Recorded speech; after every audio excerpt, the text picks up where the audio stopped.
The Netherlands sits below sea level for roughly a third of its total area. That is not a metaphor.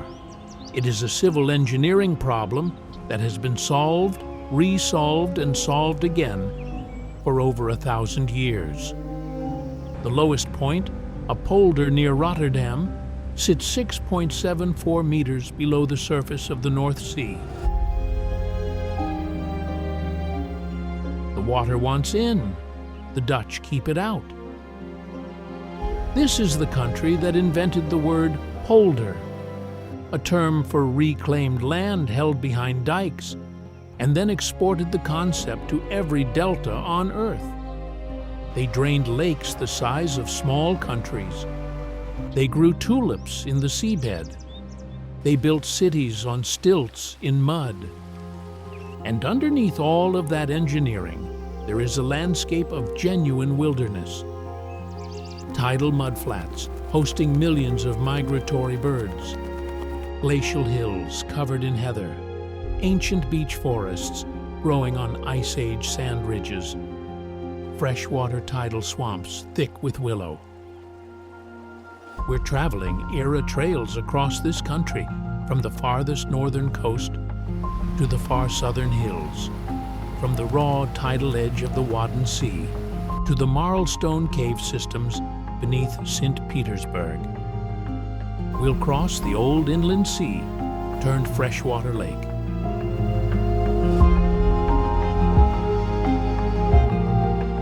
Walk into fortresses that never saw a battle,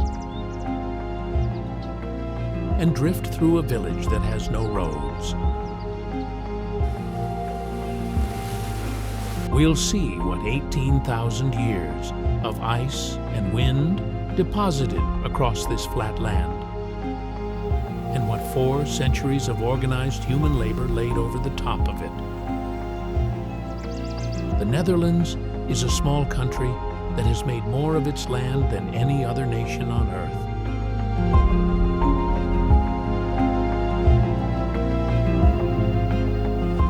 Let's go find out what that actually looks like.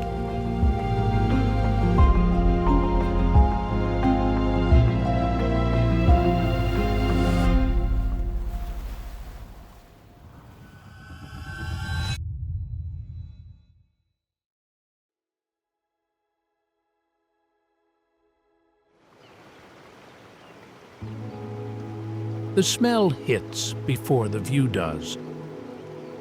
Salt, iodine, and something close to rot, the productive rot of an ecosystem turning organic matter into the base of a food chain that feeds millions. The Wadden Sea runs for 500 kilometers along the northern coasts of the Netherlands, Germany, and Denmark. The Dutch section alone covers roughly 270,000 hectares. It is the largest unbroken tidal flat system in the world, and UNESCO recognized it as a World Heritage Site in 2009. Not for its scenery, but for what it does.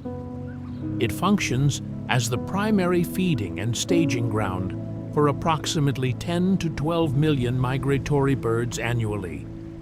The geology here is young. This is not ancient bedrock.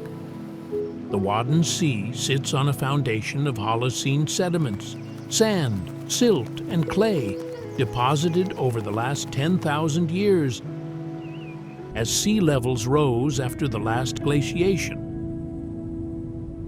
The tidal channels cut through these sediments twice daily, exposing and recovering the flats on a cycle that has been running continuously since the North Sea took its current shape.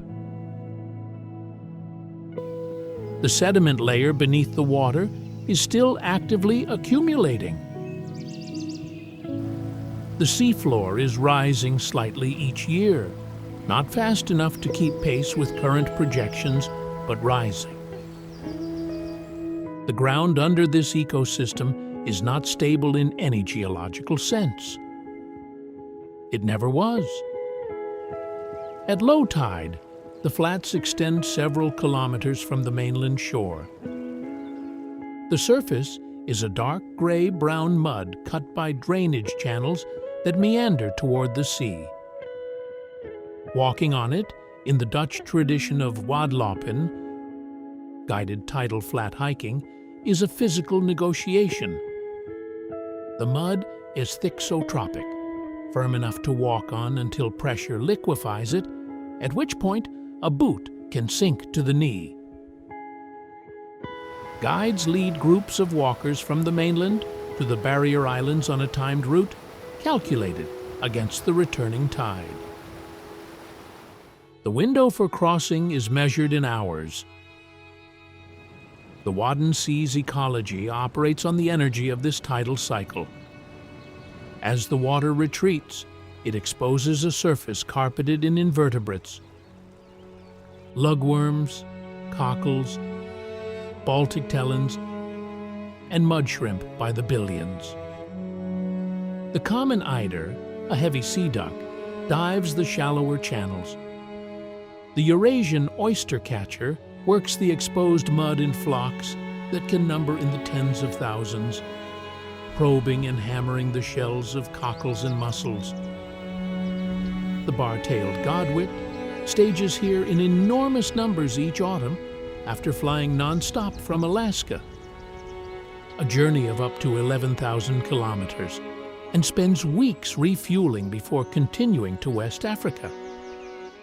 The Wadden Sea is the only reason that migration is biologically possible. The Dutch began building dikes across parts of the Wadden Sea in the 20th century. The Afsluitdijk, the 32-kilometer closure dike, completed in 1932, sealed off the IJsselmeer from the tidal system entirely. Proposals to drain large sections of the Wadden Sea were debated seriously through the 1970s. The decision not to do so, made after sustained scientific and public pressure, is why this ecosystem still exists. The dike is visible from the southern edge of the sea. It is a straight line across a system that has never had one. We leave the mud and the smell of the tidal flat behind and move south toward Texel, the largest of the barrier islands. Near its western dune line, a channel was cut deliberately, not to drain the land, but to let the sea back in. That gap, and what grew inside it, is where we're going next.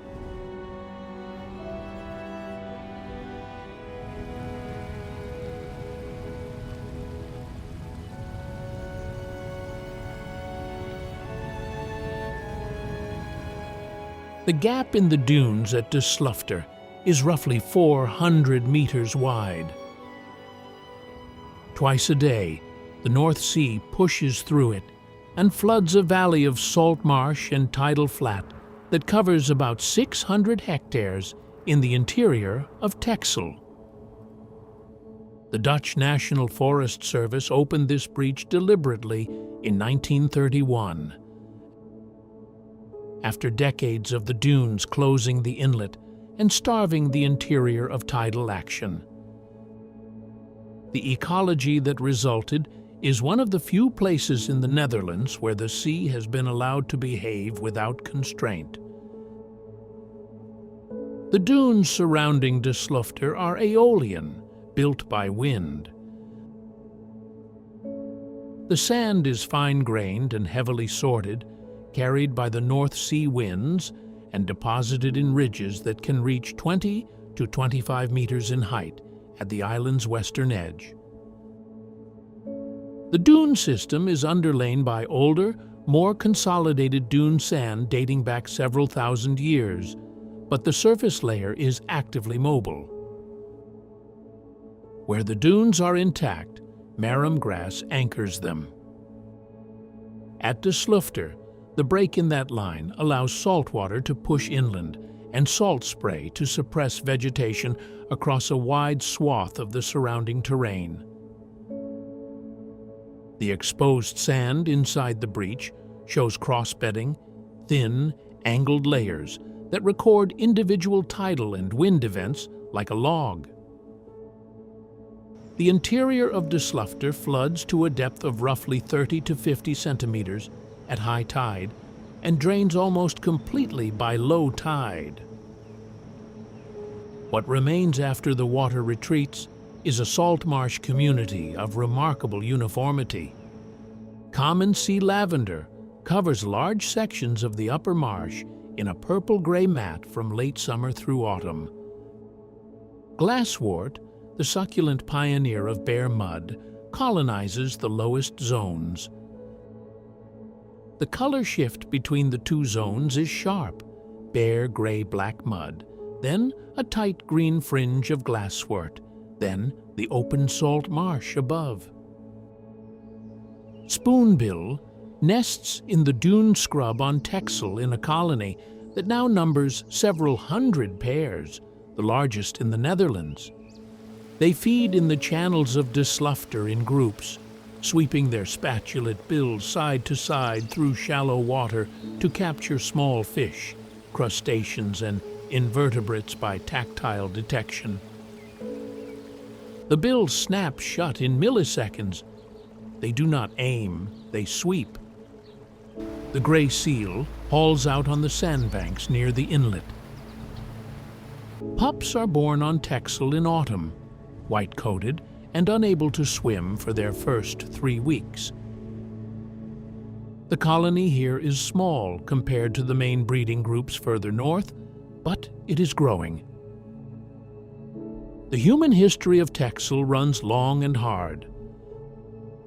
The island was a staging point for the Dutch East India Company's fleet, ships anchored in the Mars Deep roads.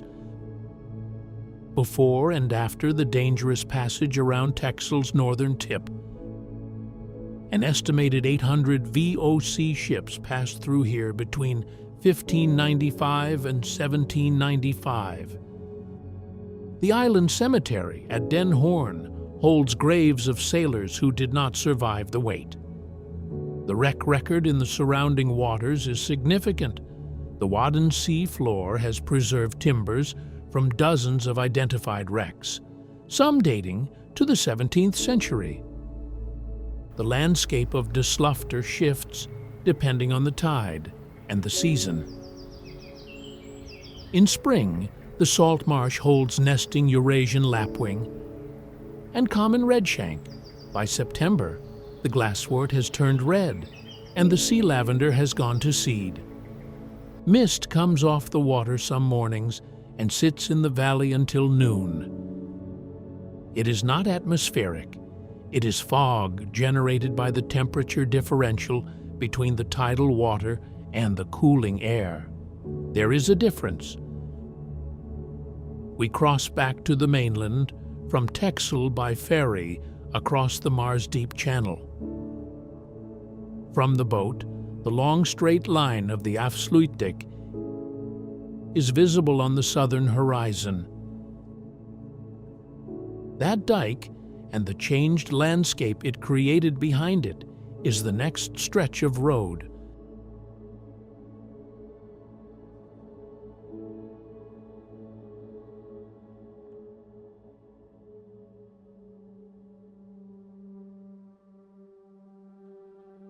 The IJsselmeer did not exist as a freshwater lake until 1932. Before the Afsluitdijk was closed, this was the Zierikzee, a shallow saltwater bay open to the Wadden Sea and the North Sea beyond. The storm of 1916 flooded large sections of the surrounding land and killed dozens of people. The engineering response was the largest hydraulic project in Dutch history, a 32-kilometer dike closing off the bay entirely.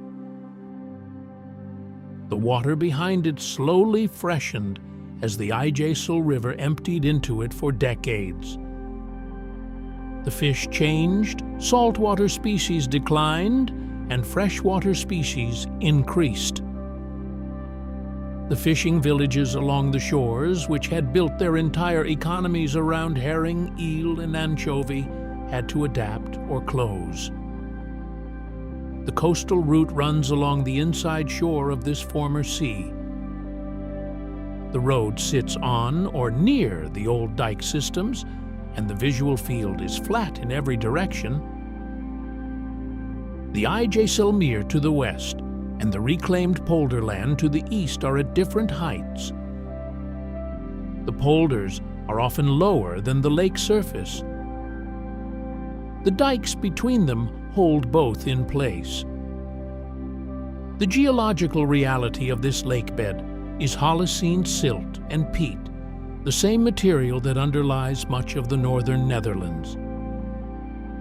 The peat was deposited over thousands of years in the delta and coastal marsh conditions that followed the last glaciation. It compresses under the weight of buildings, roads, and drainage, which is why much of this land has been sinking since it was first farmed.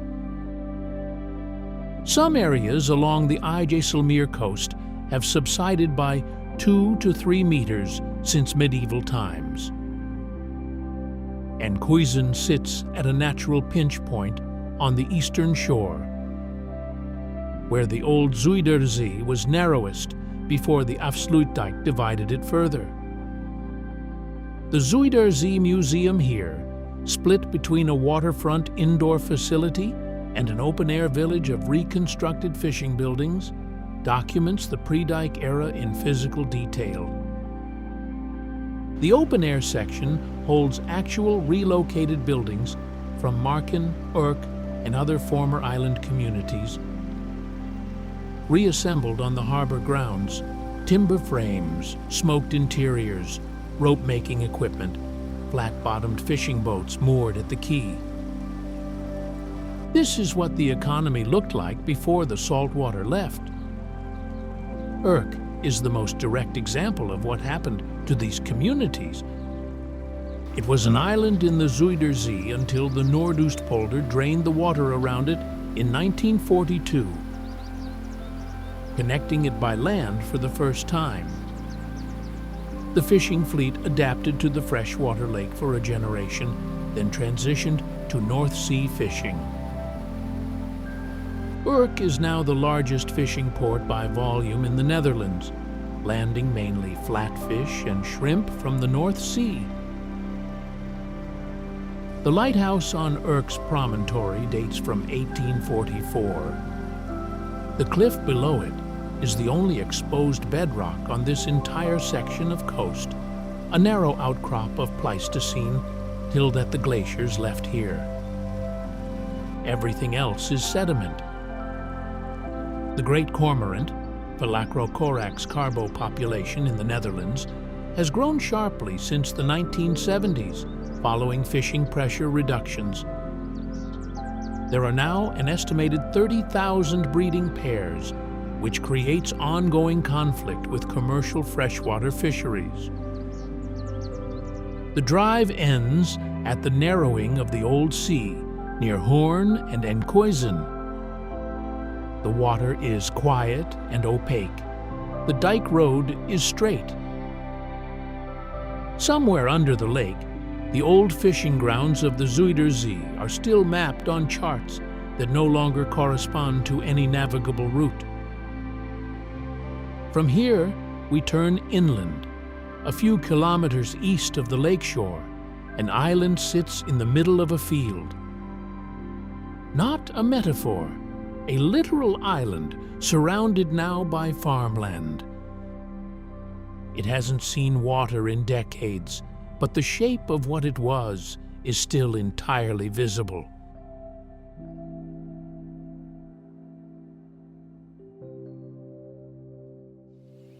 Schokland is an island that ran out of sea.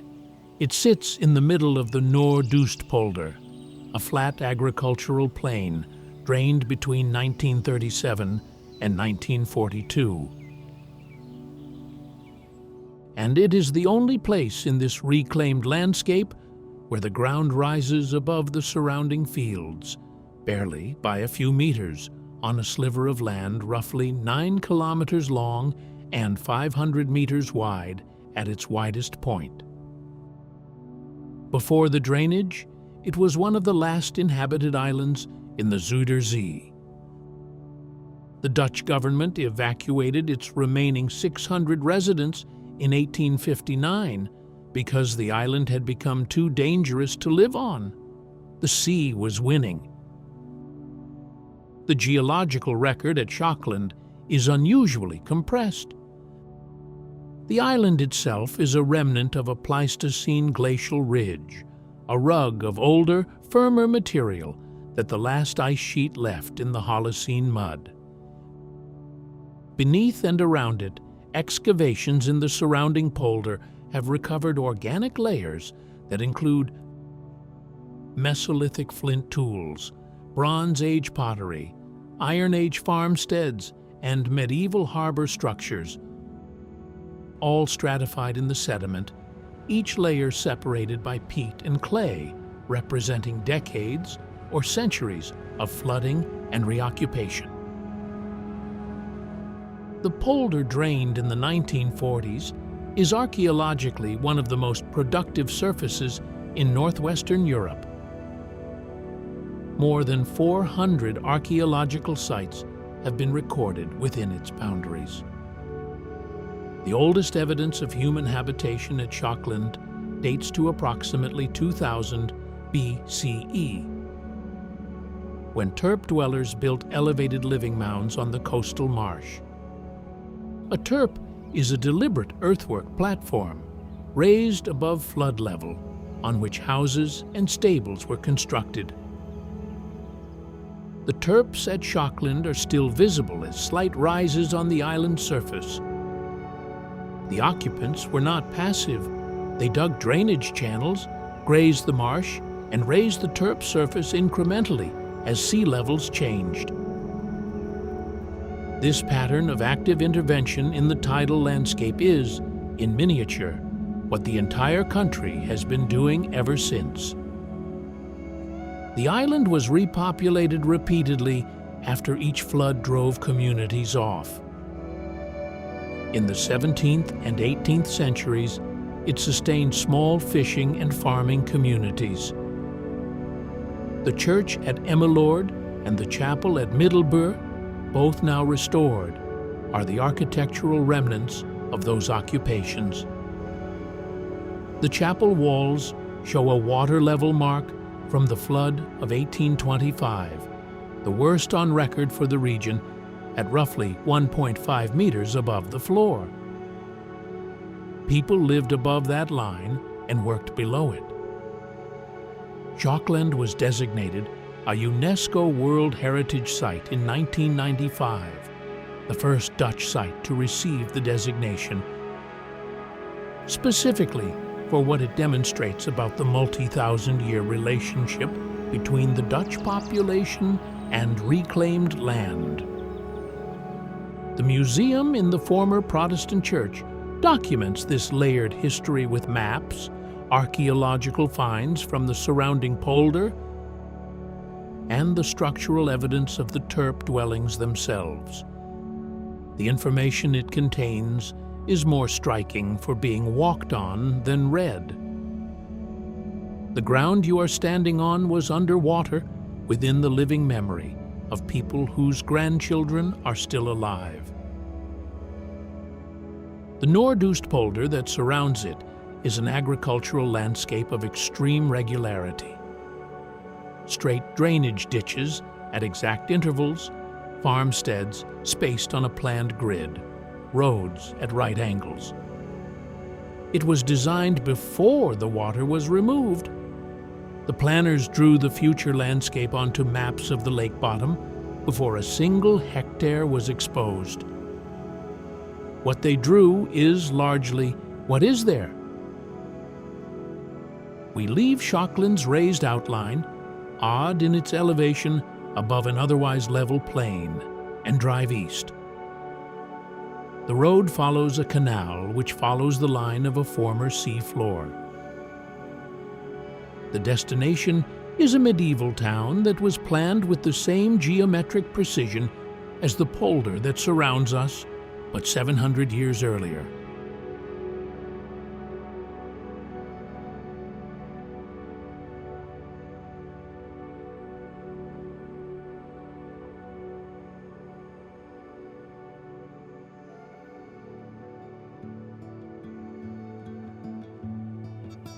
The grid at Elburg was drawn in 1392. Not adjusted, not evolved, drawn. The aldermen of Elburg moved their town from its original location on the Zierikzee shore to a slightly higher inland position, and they planned the entire street system, moat, wall circuit, and gate positions before laying a single stone. The result is a rectangular town footprint approximately 350 meters by 225 meters, enclosed by a brick wall and a water-filled moat, with streets running at right angles and plots of identical width assigned by municipal plan. The plan survives almost intact. The bedrock of this region, insofar as bedrock applies here, is Pleistocene river sand and gravel deposited by the IJsselmeer and its predecessors over the last several 100,000 years. The town sits on slightly elevated river terrace sediments, which is why it could be built at all. The moat water connects to the surrounding drainage system and has been managed continuously since the 14th century. The moat walls are sheet-piled in places, brick-lined in others, and in the stretches near the Viescher Gate. The only surviving original gate, the masonry, is still 14th century work. The Hanseatic League was the economic context for Elburg's planned reconstruction. The Hansa was a trading network of northern European cities that dominated Baltic and North Sea commerce from roughly the 13th through the 17th centuries. Elburg was a Hansa member, and the planned town was built to maximize its trading infrastructure. Deep lots for warehouses, a direct canal connection to the Veluwezoom, and a market square placed centrally for maximum access. The commercial logic is visible in the street plan even now. The interior of the town is largely residential, with the late medieval street pattern intact at ground level. The Agniet and Klooster, a 15th century convent converted to secular use after the Reformation, is now a regional archaeological museum housing finds from the surrounding Guelders region, including material from Schokland and the surrounding polders. The cloister garden survives as a public space. The building has been in continuous use for 600 years, passing through functions that include convent, orphanage, courthouse, and museum without the walls ever coming down. The town wall circuit still runs the full perimeter, 1,200 meters of brick, varying in height between 5 and 8 meters. The original 4 gates were reduced to 1 by the 17th century, when the other 3 were closed and built into. The surviving Viescher Gate is a round tower with a portcullis slot still visible in the arch. It faces the canal rather than a road. Boats came through it. The gate was a customs point as much as a military one. The ecology inside the moat is worth noting in passing. The water is heavily vegetated with common reed, and the moat banks support breeding Eurasian moorhen and little grabe. The gray heron, Ardea cinerea, stands along the moat edge for most hours of the day. The moat has not been weaponized in 600 years, but the birds use it as if it exists for them. Elburg receives modest visitor traffic compared to the larger Dutch heritage towns. The grid is walkable in under an hour, the moat circuit in under 20 minutes. A town this old and this intact is less extraordinary in the Netherlands than it would be almost anywhere else. We leave Elburg through the western gate and follow the road south along the edge of the Veluwezoom. The landscape changes from flat polder to slightly rolling terrain covered in scrub and sedge. The destination is wet, a village built on rafts essentially, where the only way in is by water, and the streets are canals.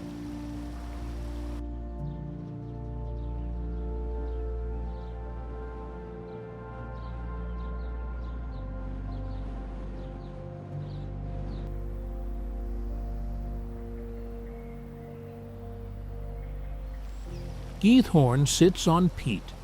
More precisely, it sits on the remnant peat ridges left between channels dug by medieval peat cutters who removed the underlying organic layers so systematically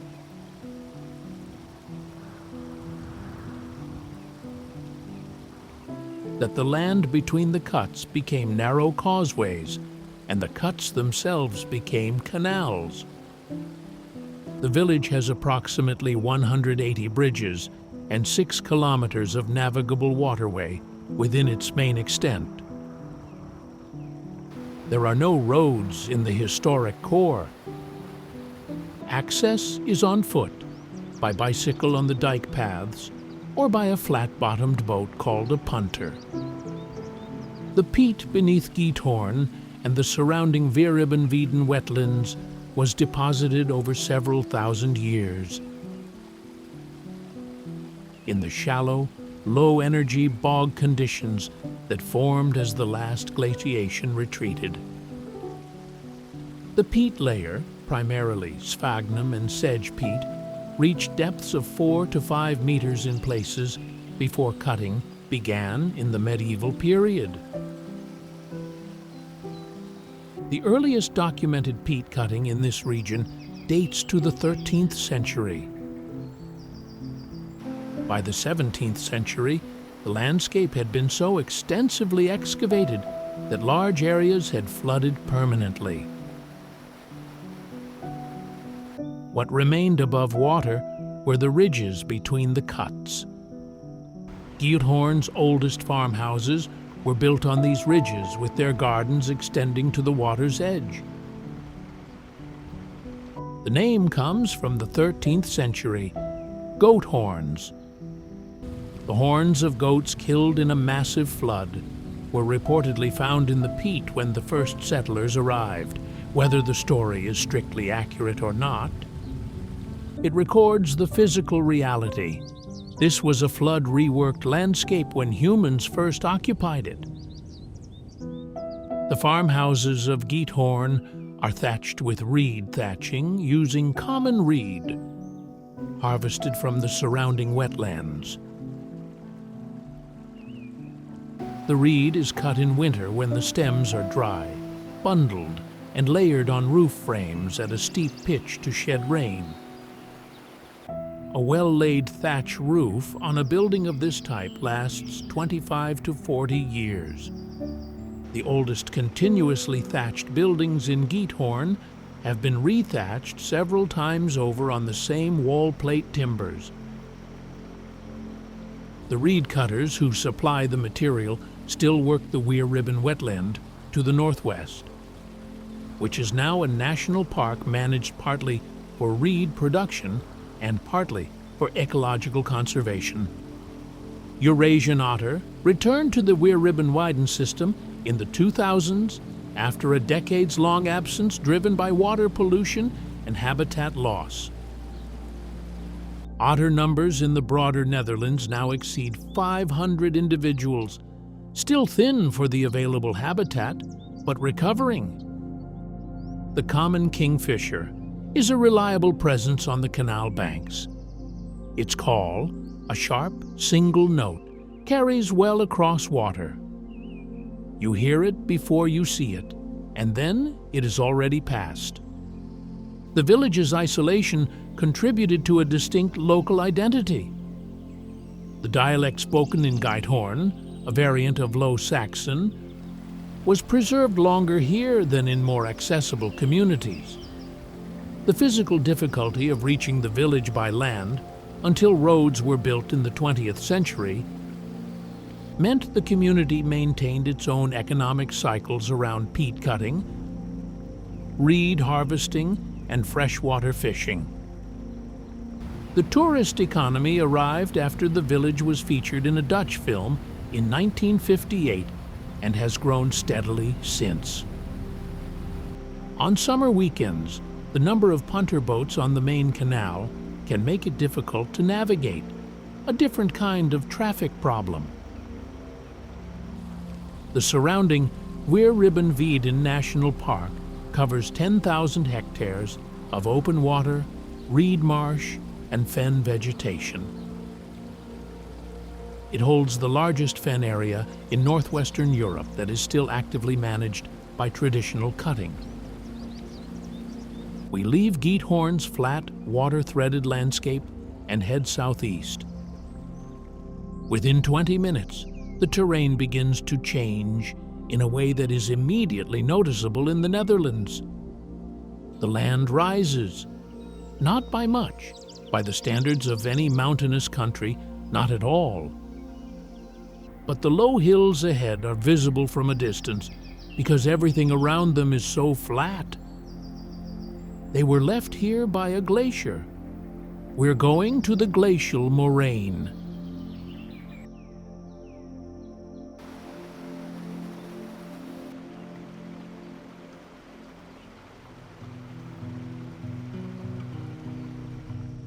The Veluwe Ridge is 160,000 years old, give or take. The Salian glaciation, the most extensive ice advance to reach the Netherlands, pushed a wall of ice across this region from the northeast, and as it advanced, it shoved the pre-existing sand and gravel deposits into a crumpled series of ridges and hills running roughly north to south. The highest point of the Veluwe reaches 110 meters above sea level. That is unremarkable by almost any measure. In the context of a country that is largely below sea level, it is an anomaly. Veluwezoom National Park covers the eastern edge of this ridge system, and the Posbank viewpoint within it sits at approximately 65 meters elevation on a broad heather plateau that extends for several kilometers. The view from Posbank in late August and early September, when the heather blooms, shows a surface covered in common heather. From horizon to horizon, broken by scattered silver birch and European oak. The color is a specific shade of purple-pink that photographs well and does not fully translate.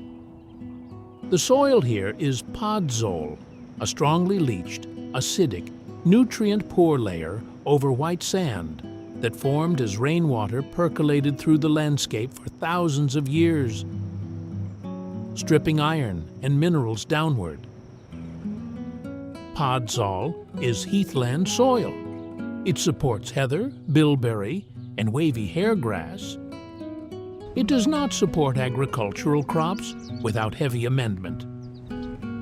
The medieval population of the Veluwe used the heather for livestock grazing and cut turf for fuel. When grazing stopped in the 20th century, heather began to be replaced by forest. Park managers now use grazing by Scottish Highland cattle and controlled burning, called sod cutting, and fire management to keep the heather in place. Without active intervention, the Veluwe heathland would be forest within decades. The glacial origin of the terrain is visible in the landscape shapes. The ridges are asymmetrical, steeper on the lee side of the ice advance, gentler on the windward face. Small closed depressions in the moraine called dead ice hollows formed where buried ice blocks melted after the main glacier retreated. These depressions often hold groundwater and support wetter vegetation. purple moorgrass, round-leaved sundew, common cottongrass. The sundew is a carnivorous plant that supplements its nitrogen intake. The podzol provides almost none by trapping and digesting insects on its sticky leaf surfaces. The European wild boar is abundant on the Veluwe. Boar forage in the heathland and forest margins, rooting for bulbs, tubers, and invertebrates. Their rooting creates bare patches of disturbed soil that function as seedbeds for heather regeneration, an accidental contribution to the habitat management effort. Red deer graze the forest margins at dusk and dawn. The Veluwe holds the largest deer population in the Netherlands, estimated at 3,500 to 4,000 animals. The rut begins in late September. The sound of a stag bellowing carries across the heather in the early morning. The Posbank area was used as a recreation ground by workers from the industrial Rhine cities in the late 19th century. The hills and fresh air marketed as an antidote to factory conditions. The tourism infrastructure from that era, the tea houses, the gravel paths, the observation points, laid the foundation for the park's current visitor pattern. Approximately 3 million people visit Veluwezoom annually, making it one of the most visited national parks in the country. The Veluwe Ridge extends further south and west into a larger landscape of sand dunes, pine forest, and open moorland. We follow it deeper. Hoge Veluwe National Park lies just west of the ridge, and it holds a feature that belongs more to the Sahara than to the Netherlands. A shifting sand dune field in the middle of a forest.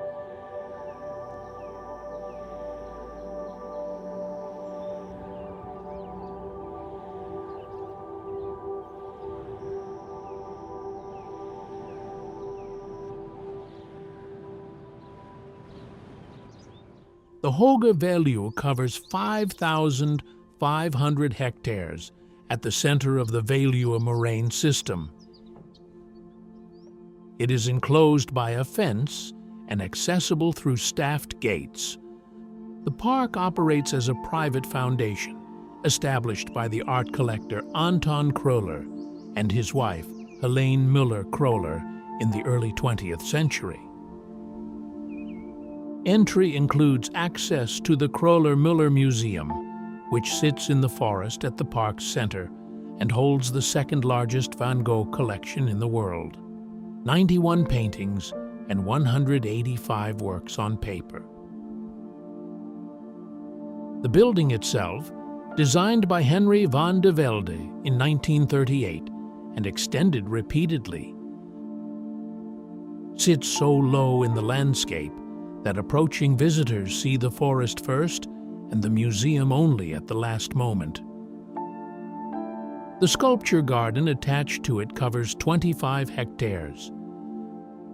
The sand dune field at the park's core, called the Witte Stuifzanden, or white shifting sands, covers approximately 400 hectares of bare mobile quartz sand. This is not beach sand. This is glaciofluvial outwash sand deposited ahead of the Salian ice front and then remobilized by wind after the forest that had stabilized it was cleared for medieval agriculture. The dunes began forming approximately 500 years ago.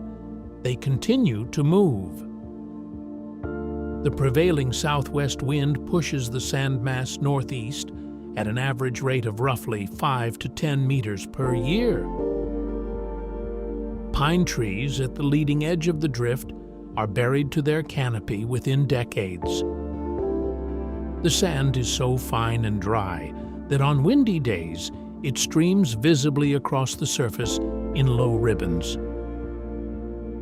Walking on the Witte Stuifzanden produces a particular sound.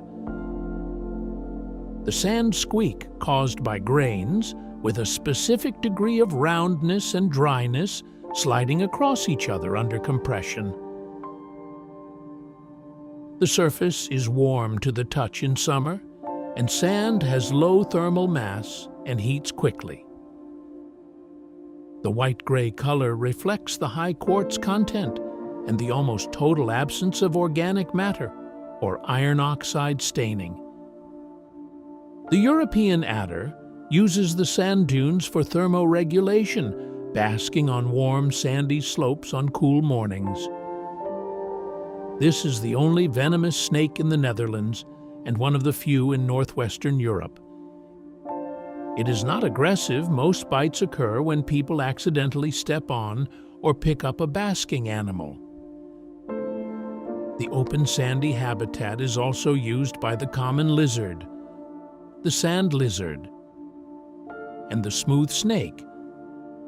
The Veluwe is one of the last viable populations of smooth snake in the country.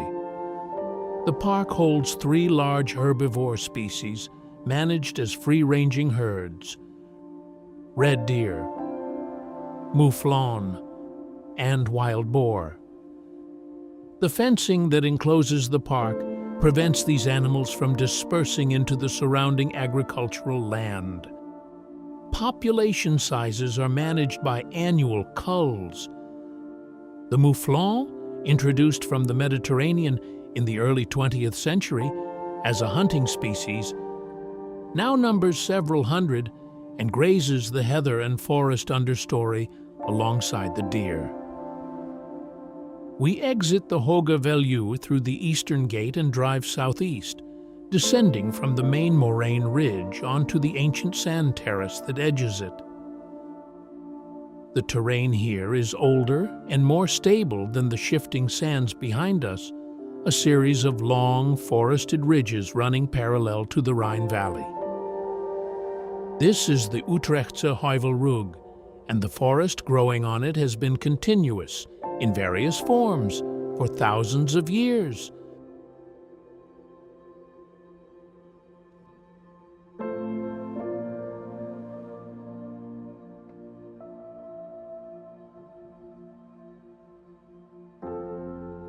The Utrechtse Heuvelrug is an ice-pushed ridge running roughly 60 kilometers from southwest to northeast across the center of the Netherlands between Utrecht and Amersfoort. It is, in origin, the same story as the Veluwe to the north. Salian glacial ice pushed pre-existing sand and gravel into an isometrical ridge that now stands between 30 and 65 meters above the surrounding polders. The eastern face drops steeply to the Gelderse Valley, a glacial meltwater valley that was later occupied by the Rhine and its distributaries. The western face descends more gradually toward the green heart of the Netherlands, the large open wetland and agricultural zone at the country's center. The soils on the ridge crest are ancient podzols, intensely leached sand that has been weathering for over 100,000 years. The beech and oak forest growing on these soils is old in ecological terms. Some of the beech stands on the Heuvelrug have been forested continuously since at least medieval times and possibly longer. The large-girthed European beech, trees in places like the Amerongse Berg and the forest near Doorn, have trunk circumferences that reflect 200 to 300 years of uninterrupted growth. The canopy closes tightly enough in summer that the forest floor has very little understory. The shade-tolerant layer beneath mature beech is sparse, often just wood sorrel, and a few fern species on the better-lit edges. The ridge contains several country estates, landgoed, that were developed in the 17th and 18th centuries by wealthy Amsterdam merchants who built villas in the beech forest to escape the city. Many of these estates are now open to the public as part of the national landscape Utrechtse Heuvelrug. Kasteel Amerongen, built in 1676 on the site of an earlier castle destroyed in the French invasion of 1672, is the best preserved example. Its formal garden and Lime Tree Avenue date to the 18th century. The Peace of Amerongen was signed here in 1676, ending the war with Münster and Cologne. The ridge's ecology contains species that require old, undisturbed woodland. The tawny owl nests in the cavities of large beech trees. The middle-spotted woodpecker depends on old deciduous forest with large diameter trees. It is present on the Heuvelrug, but absent from most Dutch forests because the trees elsewhere are too young and too managed. The ridge is extensively used for hiking and cycling. The Amerongse Berg and Giethoorn sections of the park hold open heathland maintained in the same way as the Veluwe by grazing and burning. The heather here is the same species on the same soil with the same management problem. Without intervention, the forest moves in within a generation. The Battle of Arnhem supply drop zone used by Allied forces in September 1944 was on the Giethoorn, a flat, open heathland chosen specifically because it was clear of trees. Paratroopers landed here. The terrain remembers none of it. The heather has grown back completely. We leave the Heuvelrug's beech canopy and the Kaiser's planted trees behind and head northwest, descending off the ridge onto the flat clay plain north of Amsterdam. The terrain drops quickly. Within a few kilometers, the elevation is gone and the horizon opens back to the flat Dutch standard. But the landscape ahead is flat in a way that is different from natural flatness. It is flat because it was designed to be. In 1608, a consortium of Amsterdam investors hired a young engineer, drained a lake the size of a small county, and divided the exposed lakebed into a geometric grid so precise that it still matches the original survey plan 400 years later. The Beemster Polder is not a natural landscape with a grid. It is a grid that replaced a lake. The difference matters.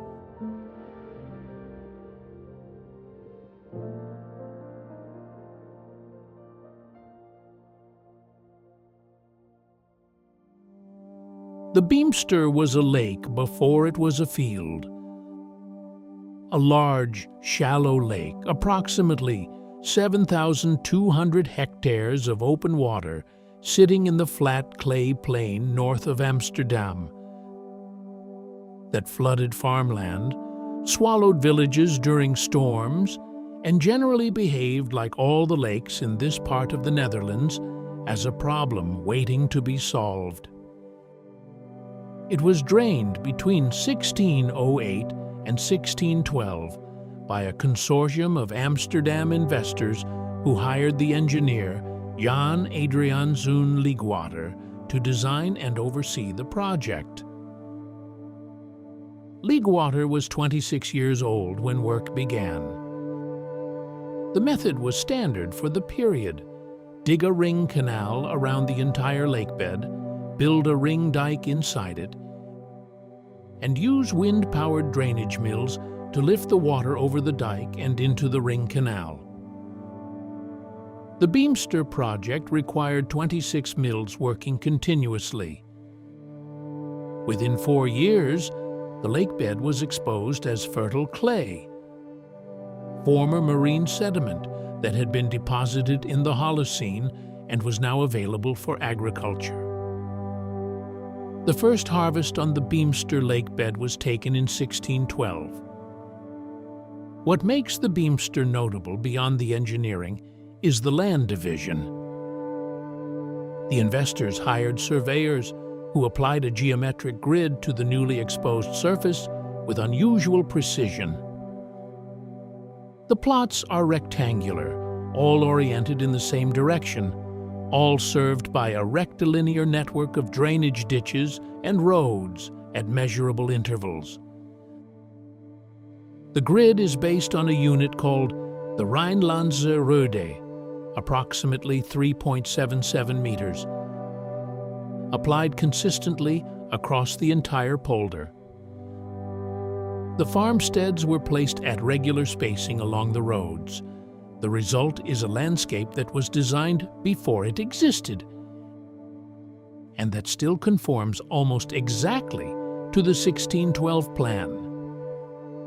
The Beemster was designated a UNESCO World Heritage Site in 1999 on the basis of this combination. The early date, the geometric precision, and the degree of preservation. Flying over it, the grid is still immediately recognizable. On the ground, driving the straight roads between drainage ditches, the regularity is consistent enough to be disorienting.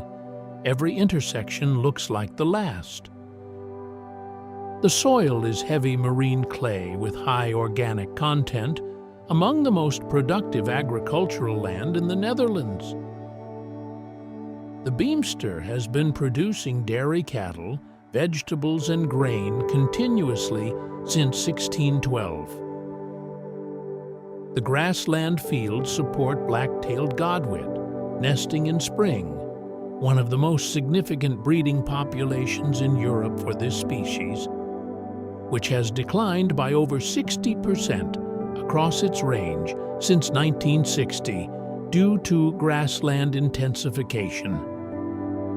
The Beemster farmers participate in agri-environment schemes that delay mowing until after the chicks fledge. It is not enough to reverse the decline, but it is more than most places provide. The ring canal around the polder is still the primary drainage outlet, maintained by the local water board. The Hoogheemraadschap Hollands Noorderkwartier, which has managed water levels in this polder continuously since its creation. The water board is not a recent institution.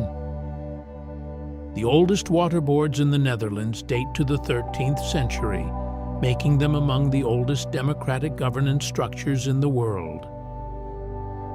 The Beemster Water Board has been meeting, voting, and dredging since 1612. We leave the Beemster's straight roads and geometric fields and head south toward Amsterdam's eastern lakes. The landscape ahead was also shaped by extraction, not drainage, but digging. The lakes that formed were not planned. They were accidents, large, quiet accidents, and now home to something unexpected.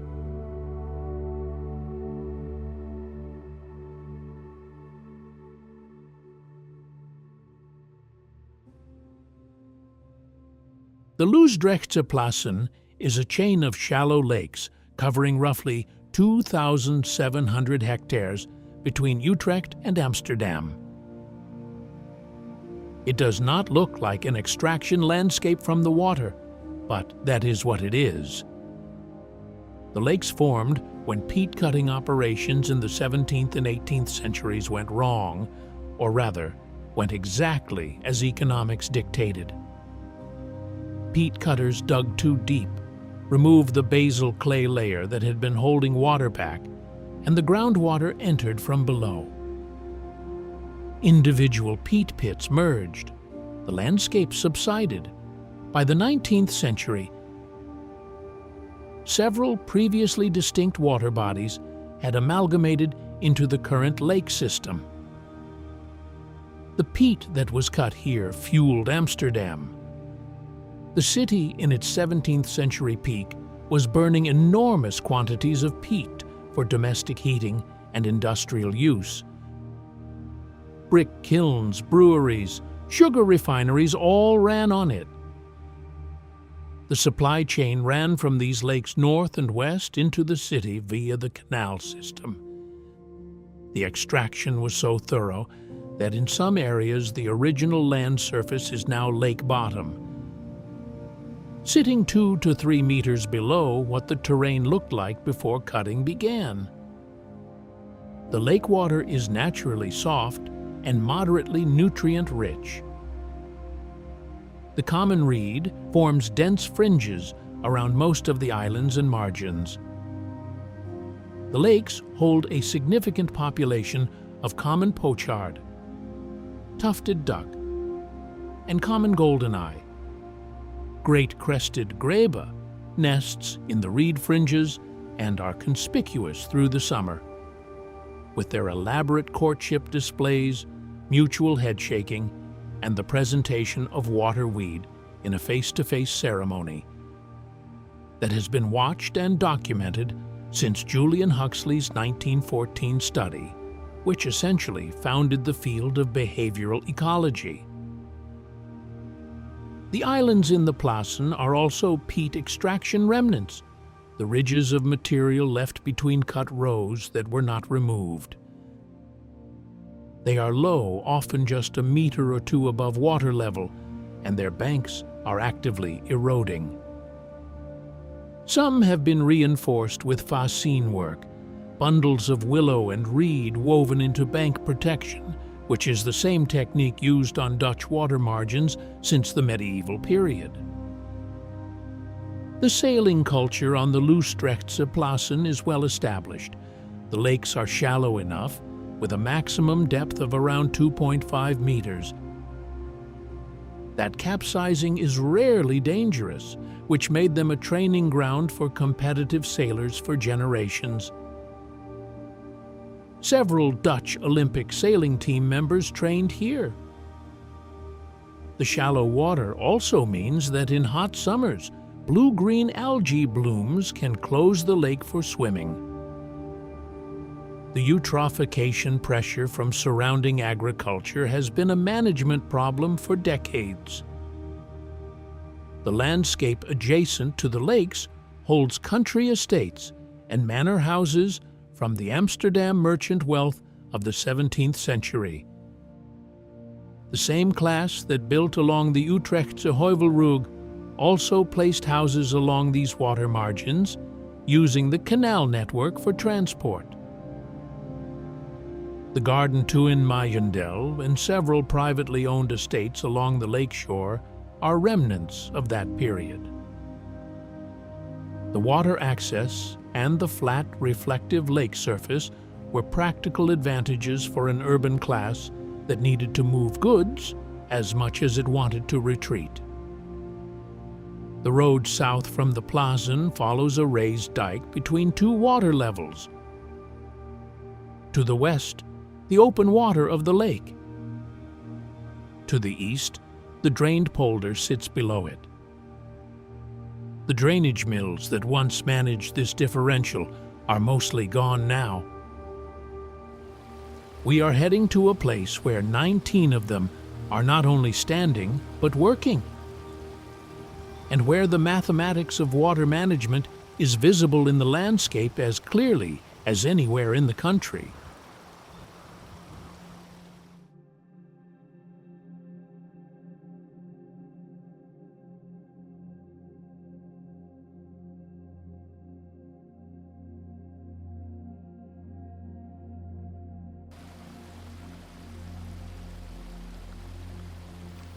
The Kinderdijk complex sits in the Alblasserwaard polder, a low-lying area southeast of Rotterdam that drains into the Noord and Lek rivers. The polder is a peat landscape that has been subsiding for centuries under the weight of drainage. As the water is pumped out, the peat compresses and oxidizes and the surface drops. Today, the Alblasserwaard sits between 2 and 3 meters below sea level. When heavy rain falls faster than the rivers can carry it away, the water has nowhere to go except into the polder through the drainage ditches, and from there it must be lifted mechanically over the dike and into the river.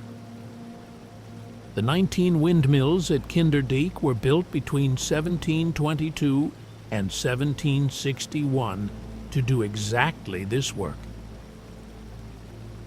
They are divided into 2 rows, 8 larger mills and 11 smaller ones, arranged along 2 parallel drainage channels that converge at the pumping station on the Noord riverbank. The mills are of 2 types, the upper mills and the lower mills, differentiated by the position of the cap rotation mechanism. Both types work on the same principle. The rotating sails drive a screw pump or set of paddle wheels that lift water from the lower canal level to the higher outfall level. A single mill under good wind can lift approximately 16,000 liters of water per minute. The mills are still operational. Several are put to work simultaneously, several times per year, for maintenance and demonstration purposes. The cap, the rotating upper section that carries the sails, can be turned to face the wind by a mechanism controlled from inside the mill.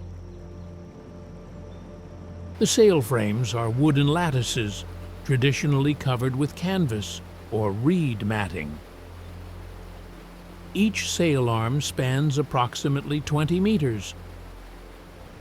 The sound when a mill is running, the creak of the wooden gear train, the beat of the sail arms through the air, is specific to this place and not easily described without reference to the actual machine.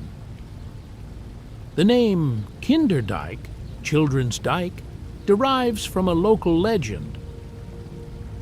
After the St. Elizabeth's flood of 1421, which destroyed dozens of villages in the southern Netherlands and killed an estimated 2,000 to 10,000 people, a cradle was supposedly found floating on the floodwaters near this dike with a live infant inside, kept afloat by a cat sitting on the cradle's edge. The story appears in several 15th century sources. Its accuracy is unverifiable. Its persistence in the local record is not. Kinderdijk became a UNESCO World Heritage Site in 1997, one of the earlier Dutch sites, specifically as a representative example of Dutch water management engineering. The complex was maintained as a functioning whole rather than a monument because the water management function was not superfluous. The polder still needed draining. An electric pumping station now handles the daily load. The windmills operate as working demonstrations of the system that preceded it. The surrounding polder landscape is an important context for reading the mills correctly. The flat grassland on both sides of the mill channels is below river level. The rivers running past are above it. The mills sit at the hydraulic junction between 2 water systems at different heights, and their entire existence is an expression of that vertical differential, a gap that the country has been bridging by mechanical means for 300 years on this site alone. We drive south and east from Kinderdijk, crossing the Noord River and entering the broader Rhine-Meuse Delta.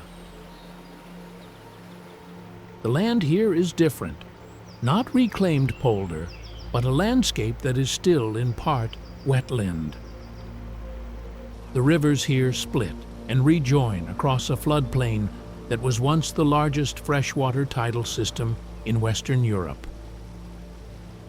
We are entering the Biesbosch.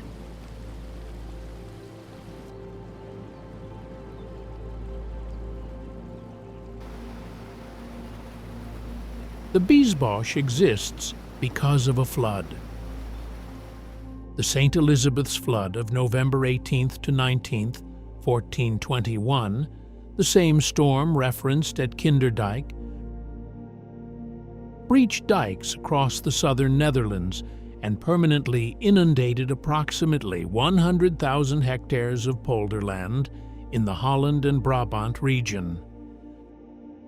Dozens of villages disappeared underwater. What remained was a vast tidal wetland through which the Meuse and its distributaries braided across the drowned agricultural plain. The name Biesbosch, reed forest, reflects what colonized the shallow floodwaters within a generation of the flood.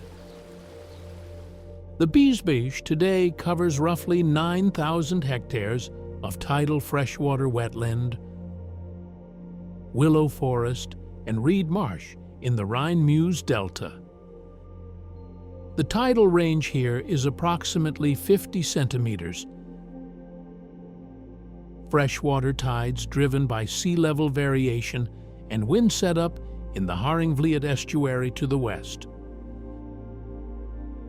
The Delta Works project that closed the Haringvliet mouth in 1970 significantly reduced this tidal range. Before the closure, the Biesbosch experienced tides of up to 1.5 meters, and the salinity gradient reached further upstream. The current ecology reflects the post-1970 freshwater tidal system, not the historic one. The willow forest, dominated by white willow and crack willow, forms the structural backbone of the Biesbosch landscape. The willows grow on the slightly higher creek banks and island ridges. The lower interchannel areas hold reed and sedge marsh. The willow osiers, the flexible young shoots, were harvested here commercially for basket making from medieval times through the 20th century. The Biesbosch basket-making industry once employed hundreds of workers seasonally. The last commercial osier cutters worked here until the 1980s. A few elderly craftspeople in the villages on the Biesbosch margins still cut and weave. The knowledge is not yet entirely gone. The Eurasian beaver was reintroduced to the Biesbosch in 1988 after an absence of approximately 350 years from the Netherlands. The initial release was 2 pairs. The current population in the Biesbosch and the broader Rhine-Meuse Delta now exceeds 500 animals.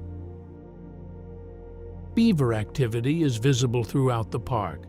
Gnawed stumps at the waterline, lodge structures in the creek banks, feeding platforms of peeled willow branches floating in the channels. The beaver's impact on willow forest structure is measurable. Their selective cutting opens gaps in the canopy that increase light penetration and benefit reed and sedge species below. The white-tailed eagle returned to the Biesbosch as a breeding species in 2006. The first confirmed breeding in the Netherlands in over 150 years. The current breeding population in the country now stands at approximately 20 to 25 pairs, with several territories in the Biesbosch and the adjacent river floodplains. Navigation through the Biesbosch by canoe or small boat reveals a landscape that has no equivalent in the Netherlands. A tidal creek system where the water direction reverses twice daily, the willow canopy closes over the narrower channels, and the sense of enclosure is real. The tourist boats that run guided tours from Drimmelen and Werkendam stay on the wider channels. The side creeks narrow quickly to passages a single kayak can barely manage. The mudbanks at low tide show the tracks of Eurasian otter and, occasionally, beaver.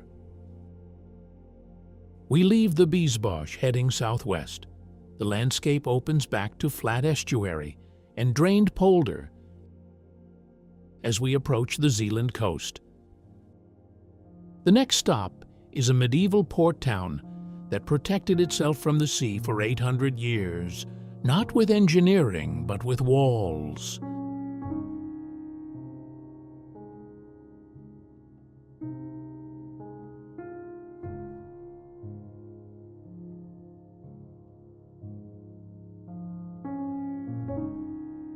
Zierikzee sits on the island of Schouwen-Duiveland in the Zeeland estuary, where the Rhine and Meuse Delta empties into the North Sea.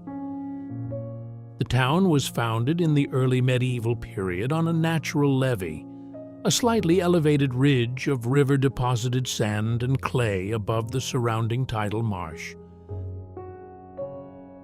The levee provided the foundation. The tidal position of the site provided the trade access. By the 13th century, Zierikzee was one of the principal ports in the county of Zeeland, exporting salt, wool cloth, and grain to markets across the North Sea and Baltic regions. The town currently holds more than 500 protected historic monuments within an area of about 60 hectares. A density that reflects both the quality of what survived and the relative economic stagnation that prevented large-scale redevelopment after Zierikzee's commercial peak passed in the 17th century. When a town stops growing, it stops demolishing. The medieval street plan is intact, the harbor front largely as it was in the 15th and 16th centuries, and the gatehouse complex at the waterfront, the Noordhaven Port and Zuidhaven Port, is among the best preserved medieval harbor gate architecture in the Netherlands. The Sint Levensmonster Toren is the most visible structure in the town. A cathedral tower begun in 1454 and never completed. The intended height was 110 meters. The current structure reaches 62 meters, where construction halted permanently in 1534 when the town ran out of funds after a series of floods and the economic disruption of the Habsburg Wars. The transition from Gothic stonework to an 18th century wooden octagonal cap is visible at the truncation point, the precise height where ambition met reality. The tower is open to visitors and gives a view across the flat Zeeland landscape to the Eastern Scheldt Barrier Dam. The geology beneath Zierikzee is Holocene estuary sediment, sand, silt, and clay layers deposited in the delta environment over the last 8,000 years. The natural levee on which the town sits is approximately 1.5 to 2 meters higher than the surrounding polders. This modest elevation was enough to keep the town above most storm tides. The major exception was the North Sea flood of February 1953, which inundated Zeeland catastrophically, killing 1,835 people in the Netherlands alone, and leading directly to the design and construction of the Delta Works over the following 3 decades. The Delta Works are visible from Zierikzee. The Eastern Scheldt Storm Surge Barrier, completed in 1986, closes a 9-kilometer gap in the estuary with 65 hydraulic gates, each weighing 500 tons, mounted on concrete piers. In normal conditions, the gates stand open and the estuary remains tidal. When storm surge threatens, the gates close in approximately 75 minutes.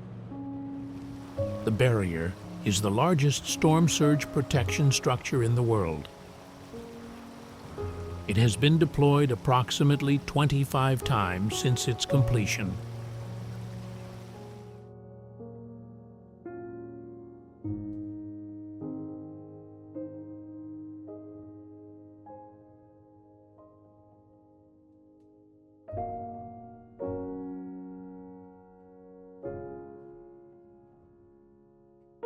Valkenburg an der Goal sits in the valley of the Goal River,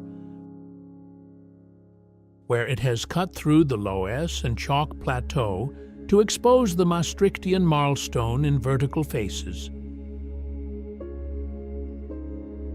The Goal is a small river, typically 3 to 5 meters wide, but its valley is disproportionately deep relative to the surrounding plateau.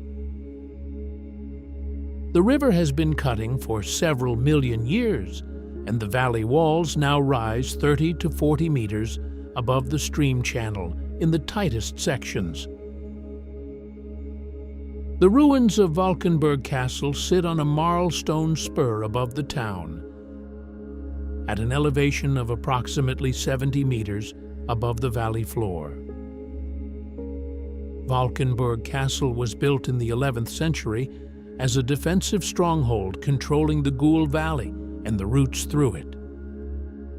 It is the only hilltop castle in the Netherlands, a country whose geology generally offers nothing to put a castle on.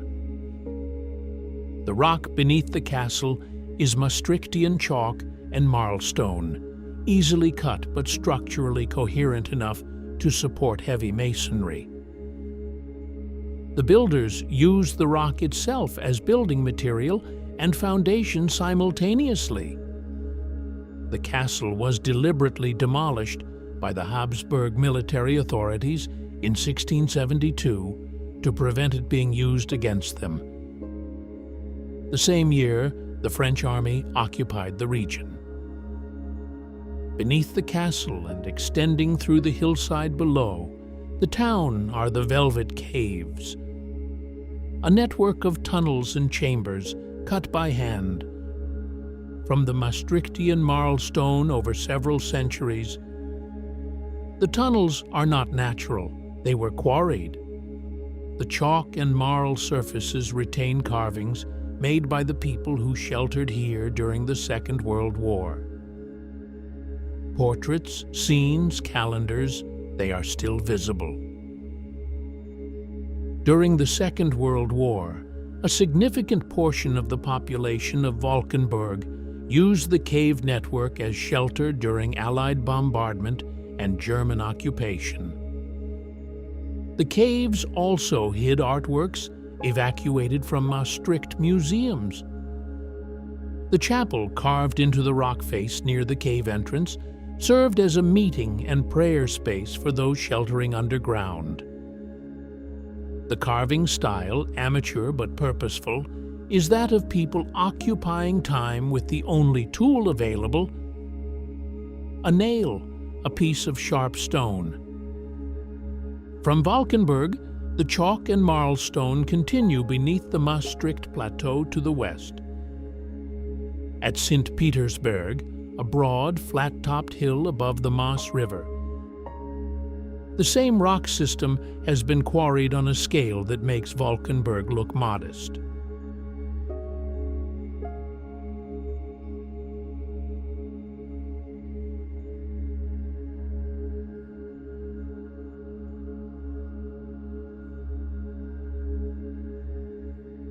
St. Petersburg, St. Peter's Mountain in English, though it is a plateau at 85 meters elevation, not a mountain, overlooks Maastricht from the south, its flat top visible from the old city. The marlstone beneath it has been quarried for at least 2,000 years. The Romans cut stone from this hill for the buildings of the Roman settlement at Maastricht, then called Trajectum ad Mosam, the ford across the Meuse. Medieval builders quarried here for the churches and city walls of Maastricht itself. The Sint-Servaas Basiliek, the oldest church in the Netherlands dating from the 6th century, was built with Sint Petersburg marlstone. They cut from the inside of the hill, not the face, to avoid destabilizing the surface. That is why what remains underground is a labyrinth rather than a quarry face. The cave system beneath St. Petersburg consists of approximately 20,000 passages and chambers, extending for an estimated 320 kilometers of total tunnel length. The number is large enough to be disorienting. The tunnels are cut entirely in Maastrichtian marlstone, the same fine-grained, soft limestone encountered at Valkenburg. The passages range from narrow cuts that require a sideways squeeze to galleries 6 meters wide and 4 meters high. The entire system maintains a temperature of 10 to 12 degrees Celsius and roughly 95% relative humidity. Exposed skin feels the damp immediately. The geological significance of this site extends beyond its human use. The Maastrichtian Formation here contains the type section for the Maastrichtian Age, the final stage of the Cretaceous period, lasting from approximately 72 to 66 million years ago. Because the exposures at Maastricht were the first to be scientifically described. The Mosasaurus, the massive marine reptile named in 1829, was first discovered in the St. Petersburg quarries in 1770.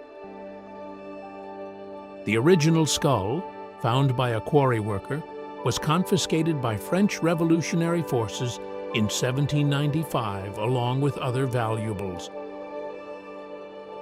It ended up in the Muséum National d'Histoire Naturelle in Paris, where it remains. The cave walls display marine fossils in cross-section, ammonite chambers, belemnite guards, sea urchin tests, and the compressed skeletons of large fish. They were alive in a tropical sea 67 million years ago. The quarry cuts through them without regard for what they are just features of the stone. The marl stone itself is cream-colored to buff, fine-grained, and soft enough to mark with a fingernail. It holds chalk markings well, which is why the passages are covered in graffiti from centuries of visitors, guides, and soldiers. Names, dates, and maps drawn in charcoal and chalk on the passage walls. The cave system is also a bat refuge. Several species use the passages for winter hibernation: greater horseshoe bat, lesser horseshoe bat, and Bechstein's bat. Bat surveys in January count several hundred individuals hanging in the cooler, more stable, deep sections of the cave. The access routes for guided tours are managed to avoid disturbing the roost chambers. We leave the cool dark of St. Petersburg and drive northeast. The Netherlands' far southern tip gives way to a longer drive north through the flat plains of Drenthe toward the German border. The last stop is not underground and not coastal. It is a fort drawn on paper centuries before it was built. Sitting in a flat field with water around it on all sides, intact down to the last paving stone.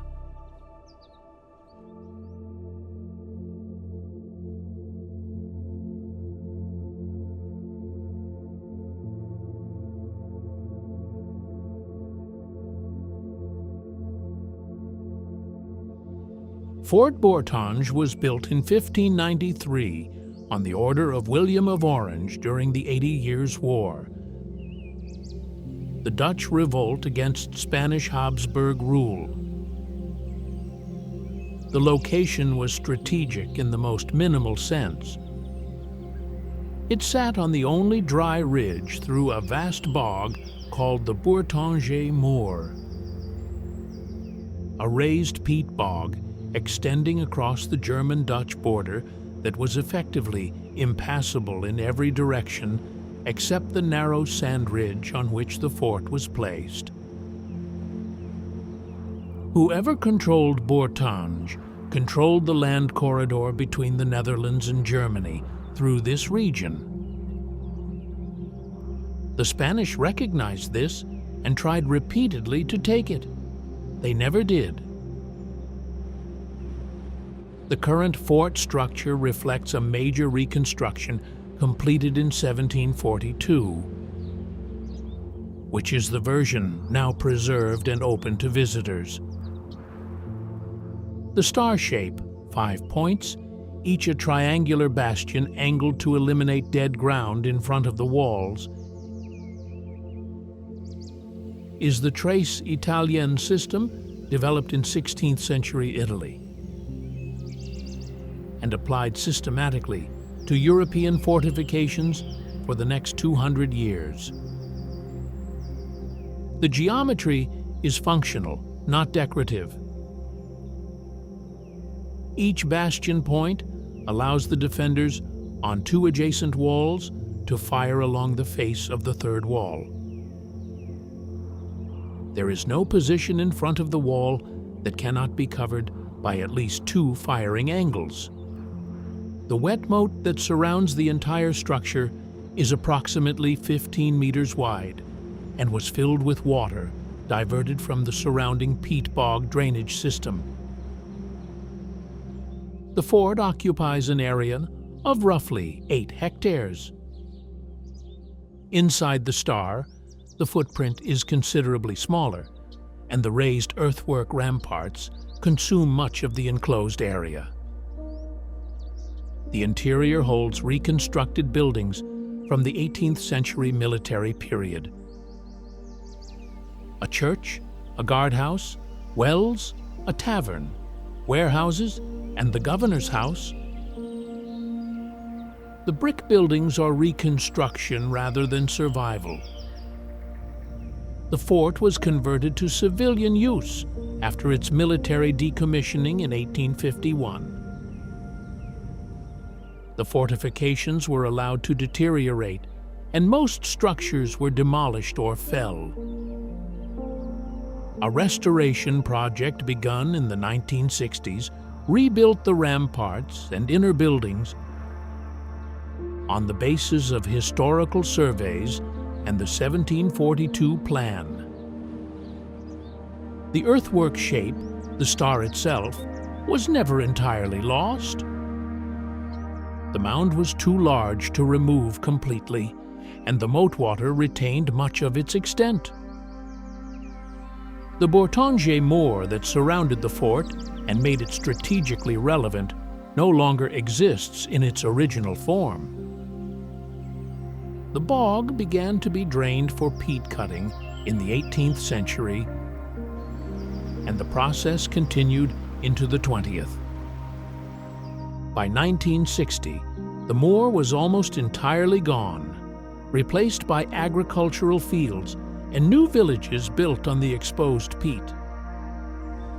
The villages of Westerwold region were founded on drained bog, and their grid-pattern streets reflect the same planned land division logic seen at Beemster and the Loosdrechtse Polder. The ecological cost was total. The raised bog ecosystem, one of the most specialized and irreplaceable in northwestern Europe,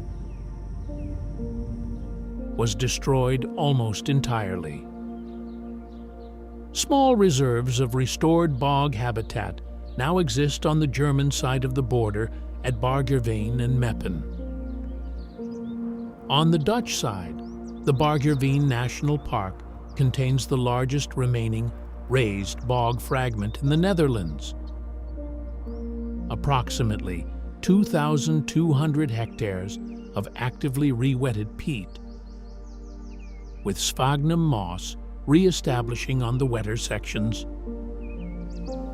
The common crane has begun using the re-wetted areas as a staging point during autumn migration. The recovery is real, but modest in scale compared to what was lost. The fort itself is entirely removed from this ecological context now. It stands in flat, arable land with no visible trace of the bog that justified its existence. The water in the moat is managed by a pump. The strategic reason for the fort's location, the geographical feature it controlled, is gone. What remains is the geometry, the 5 points, the wet ditch, the sloped earthwork walls. It is a precise object in a landscape that has forgotten what it was for.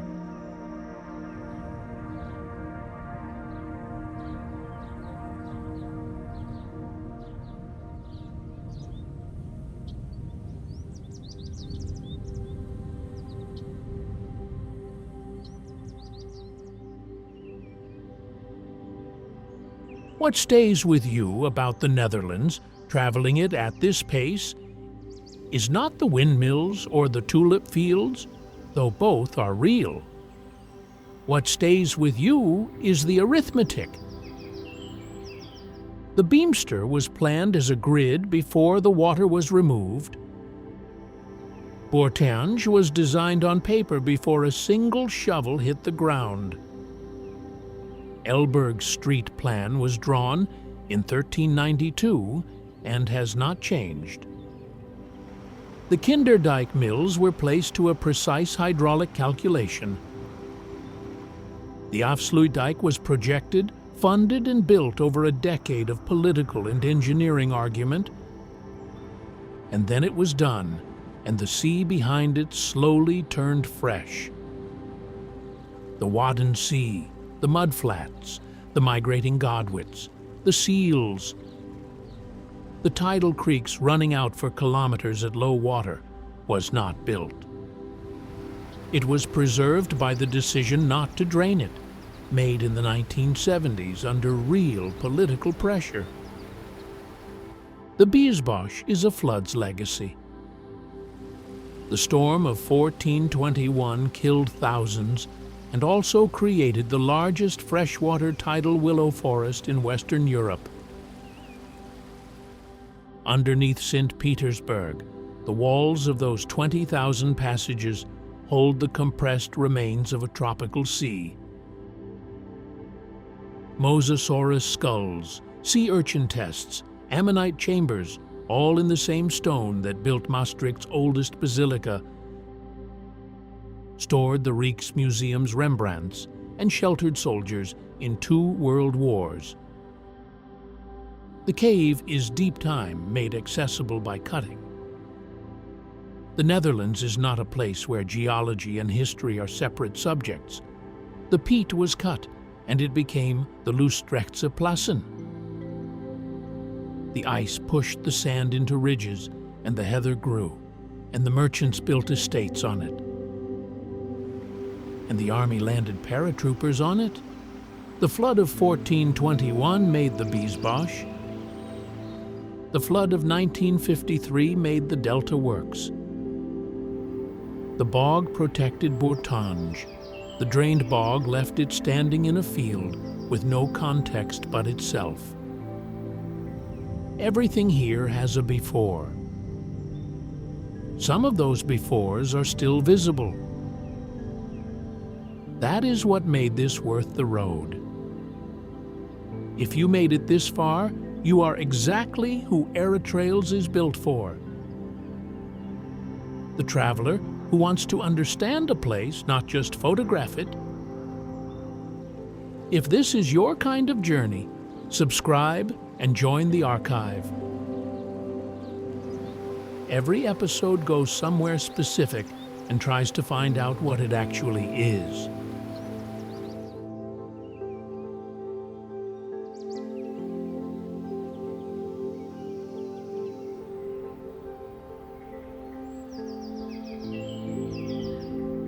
Next, we are heading to Ireland.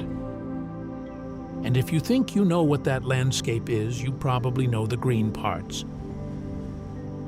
We will be going further. The Burren in County Clare is a limestone plateau, roughly 250 square kilometers in area. Scraped bare by the last glaciation, that somehow supports Mediterranean flowers, Arctic plants, and Atlantic ferns growing in the same rocky pavement at the same time. Botanists have been arguing about why for 100 years. We'll go find out. That episode drops soon. We will see you there.